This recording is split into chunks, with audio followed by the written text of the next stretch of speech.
પ્રતાપે થયા છે।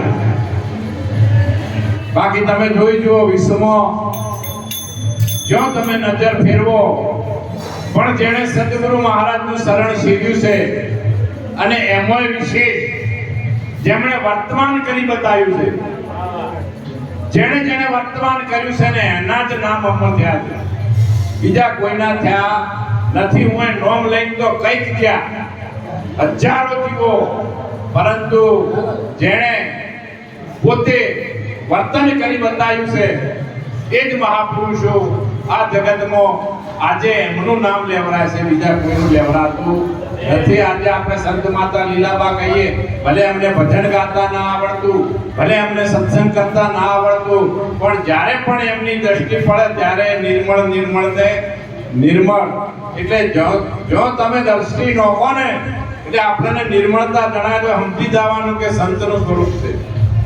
એટલે જો આપણે પગલા સંતોના જો થાય જીવન ધન્ય ધન્ય બની જાય, પગલા સંતોના જો થાય, આવા જે મહાપુરુષો થઈ ગયા છે તે આ વિશ્વમાં ભક્તિ જેણે વળી છે ને એ જ થયા છે, બીજા કોઈ થયા નથી। જગતમાં મનુષ્યનો અવતાર મળવો એક તો દુર્લભ છે, એમાં સંત સમાગમ થવો દુર્લભ છે।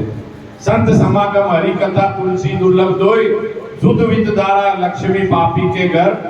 પાપીના ઘરે લક્ષ્મી તો હોય, પુત્ર પરિવાર તો હોય, પણ જેણે ભક્તિ હોરી હોય અને જેણે નામ લીધું હોય ને એનો જ મહિમા ગવાય છે, બીજા કોઈનો ગવાતો નથી। નામ लिया उसने सब लिया सकल शास्त्र का भेद, बिना नामे नरके ગયા પડપડ ચારો વેદ। આ મનુષ્યનો અવતાર મળ્યો છે એટલે હરિને ઓળખવા માટે મળ્યો છે। ખાલી ખાવું પીવું ભોગ ભોગવવા અંતે મરી જવું તો પશુ પણ કરે છે, તો એમાં આપણામાં શું ફરક? એટલે કંઈક તો વર્તમાન હોય ને કે આ અહીંથી આપણે રસ્તેથી નીકળીએ ને તો કોક તો કે આ ભક્ત છે ને આ સંત છે ને એના લક્ષણ બતાવે। એટલે ભક્તિ વાળી હોય ને તો એના લક્ષણ બતાવે। આપણો પુત્ર હોય પણ એના લક્ષણ પારણામાં હોય।